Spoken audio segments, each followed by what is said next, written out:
Good evening and Merry Christmas. Merry Christmas. Welcome to First Unitarian Church. What a joy to see you all here this evening, ringing in the holiday in community. Welcome to those who are joining us online, and welcome especially to our guests and visitors. No matter who you are, no matter how far you've come, no matter what burdens you bring with you tonight, we welcome you to this celebration of joy and light. We begin our service this evening, as always, with the lighting of the chalice. And tonight we light it with these words by Jan Richardson. On that night when you are holding on to your very last hope, thinking to let it go as too small to be saved or sanctified, on that night when you turn away at last from the far horizon over which you had thought your life would come to find you, on that night, believe me, this is where the ache will give way to the mystery, and the blessing that seemed so distant will quietly come to meet you, holding your heart in its two luminous hands.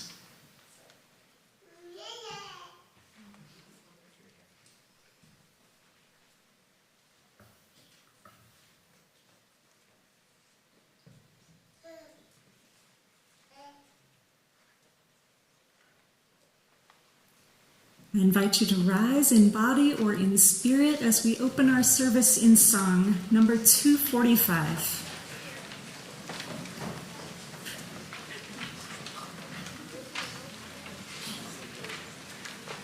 Amen.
reading from the Gospel of Luke.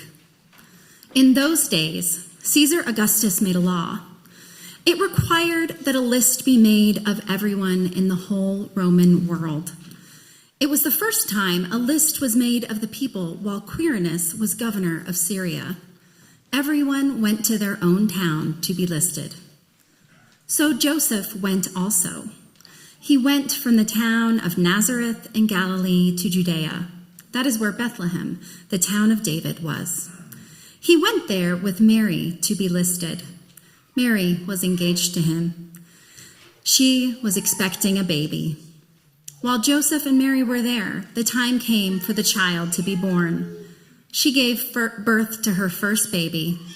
It was a boy. She wrapped him in large strips of cloth. Then she placed him in a manger. That's because there was no guest room where they could stay. There were shepherds living out in fields nearby.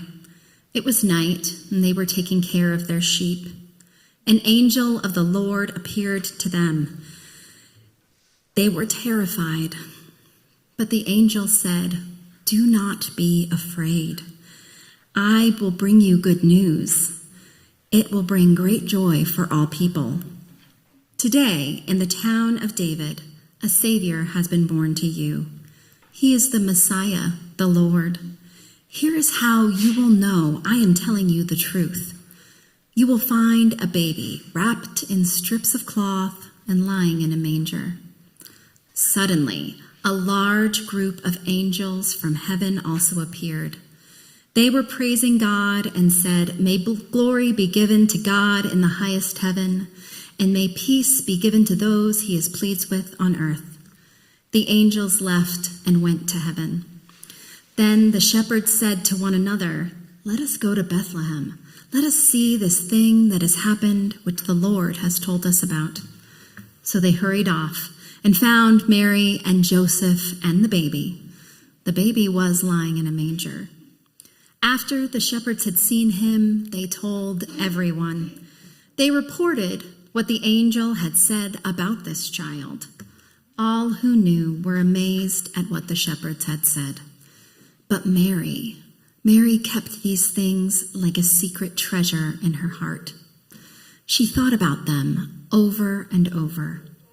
The shepherds returned. They gave glory and praise to God. Everything they had seen and heard was just as had been told to them.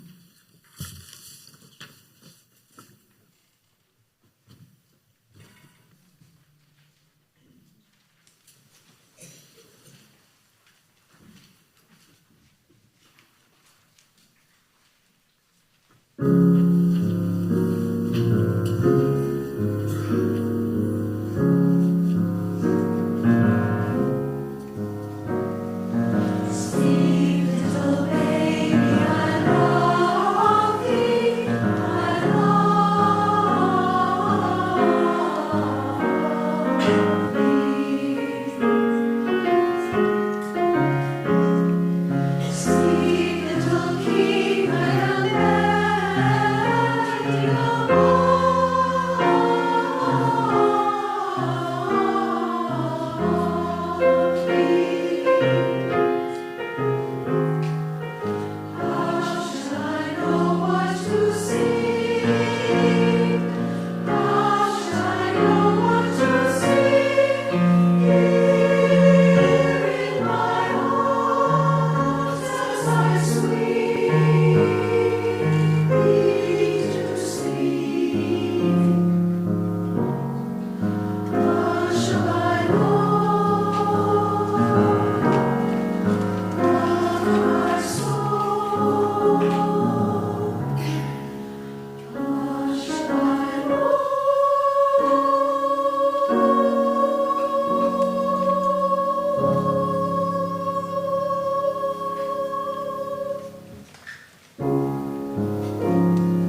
at First Unitarian Church, we have a Ministerial Assistance Fund.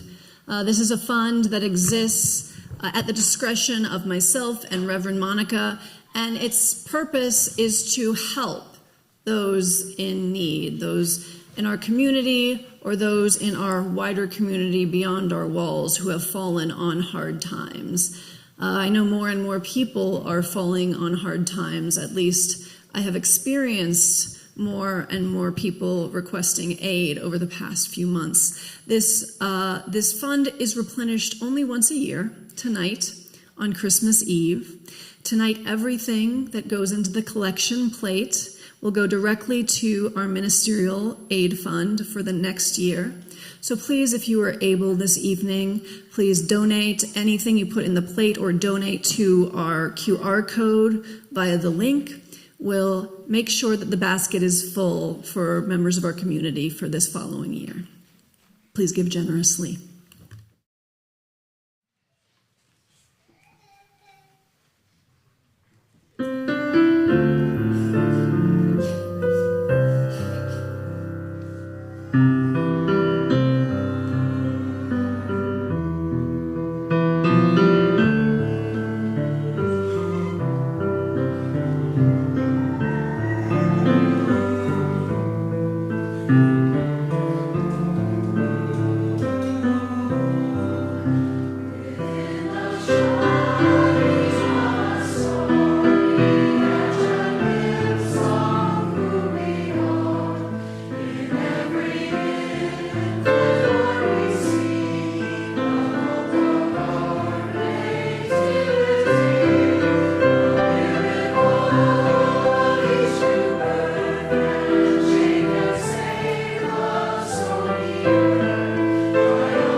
When Hope was a baby, he didn't come quietly. Hope burst into life with a howl, slippery sliding into practiced hands, then handed off to the ones who had no idea what to do with him. Hope needed to be cleaned up to be presentable, even though he was already perfect, just as he was. When Hope was a baby, he needed to be held. He demanded to be fed. He cried out to be watched by everyone, being so small and vulnerable.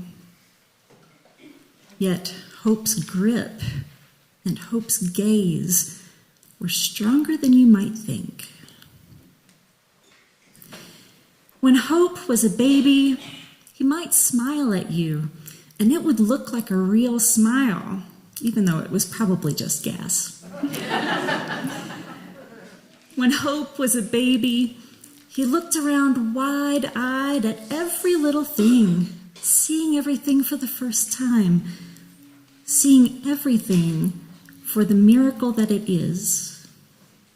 And everyone who saw this Hope saw the miracle too. When Hope was a baby, we all gazed at him and wondered what kind of person he would turn out to be.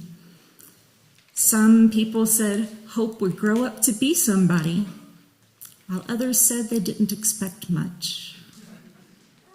But when Hope was a baby, even the angels sang about how beautiful he was, how sweet and precious and good. When Hope was a baby, some who saw this Hope recognized it was so dangerous, they had to take a different way home. Someday, your hope may grow up to face demons in the wilderness, to write mysteries in the dust, to stand accused yet rooted in the truth, to point toward his wounds and say, I'm still here, to survive the darkest of days and then get up and make breakfast in the morning. But for tonight, hope is just a baby. So let us gather around our hope, this tender, vulnerable hope, swaddled in the cloth of our protection, this everyday miracle.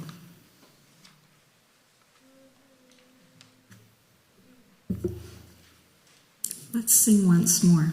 Please rise. Number 231.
To put it mildly, the Christmas story that we know from the Gospels of Luke and Matthew tells the story of a challenging time.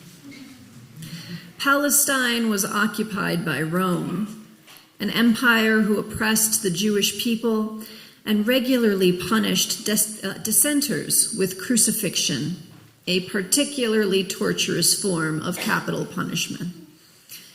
In these stories, this miraculous baby that we see being born represents hope to many in the Second Temple Jewish community at the time. Not only religious hope, but political hope as well. You see, for anyone to say that a new Jewish baby was going to be king of the Jews was a direct challenge to the power of the Roman state. And the title, Son of God, was claimed by Augustus Caesar before it was ever applied to Jesus. Augustus was called Divi Filius, son of a god. The god here is referring to Julius Caesar, his adopted father, who was deified after his death. And when I say deified, I mean they literally made him a god with priests and everything. So calling this aggressively average Jewish baby the Son of God was, in a direct sense, a challenge to the empire. And in fact, in the stories that we have, the empire did seek to kill this newborn baby out of fear of losing power. We didn't hear that in our reading tonight, but if you're familiar, that is part of the story. Just as Pharaoh tried to kill Moses in Egypt over an eon before. Jesus survives because of the protective action of foreign mages, sometimes they're called three kings, who refused to report back to the king with the location of the baby. And because of the wisdom of Mary and her fiancé Joseph, who fled and hid from the hand of the empire when things grew too dangerous. Without all of these actions, the state surely would have succeeded in its goal. After all, Jesus was a newborn baby. And there's not much on this planet more helpless than a newborn human baby. When looked at in this light, I can't help but think about how fragile hope is, especially when it's new, especially in challenging times. How in the story of the birth of Jesus, so much goes wrong. But Mary and those around her make the best of what they have to give this miraculous baby a loving welcome to the world. When there is no room for them at the inn, Mary, with the support of Joseph, improvises and finds a manger. She doesn't dwell on these less than ideal surroundings. No, she labors and bears her baby. She is the first person to feed him with her own body. She is the first person to love him, which we know is as vital to new babies as nourishment. We see in Mary the soft power of love and care. The mages, again, these are sometimes called the three kings, are portrayed as heroic, not by conquering anything, but by bringing gifts to a baby and his mother.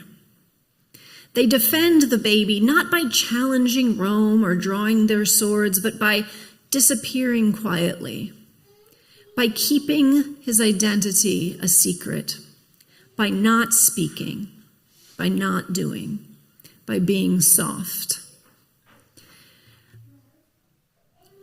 Today, I see the Christmas story as an invitation to be soft in a hardening world.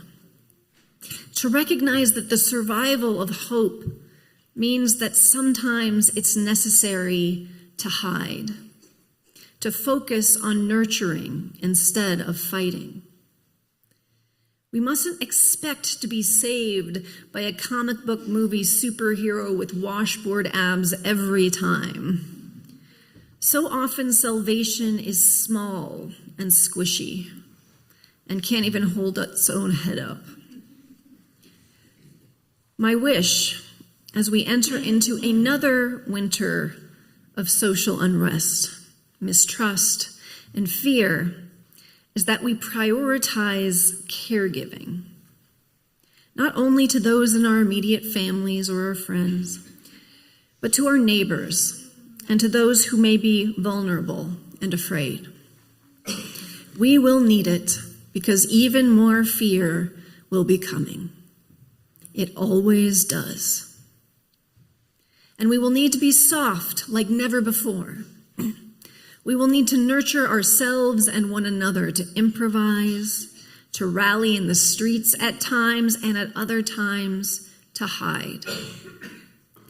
It may still be hard to find hope out in public, but that may simply be because the world is harsh, as it has always been, and our hope is too young to go out by itself. There is a point when hope grows large and strong enough to sustain itself, and another point when a hope can grow so strong that it can give communities or individuals strength beyond anything that they have known. But so many times, hope starts out as small and helpless as a newborn.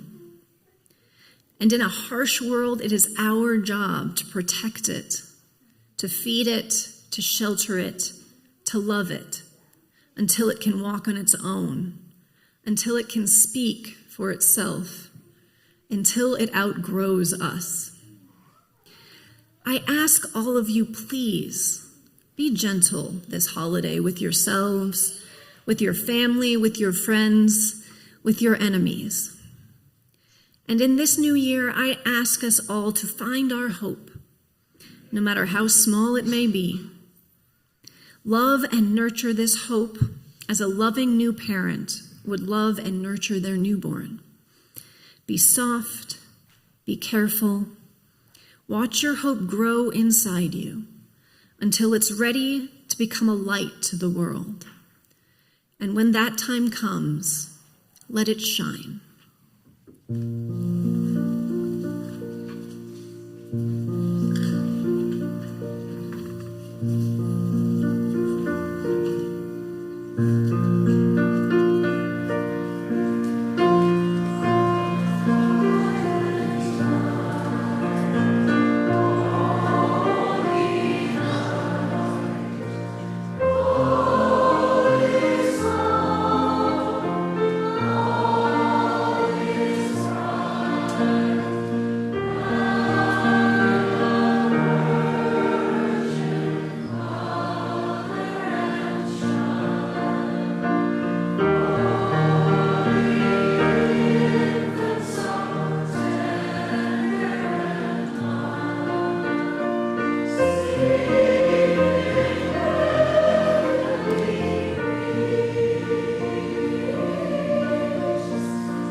My friends, may you all take the light of hope with you through this Christmas and on into the new year.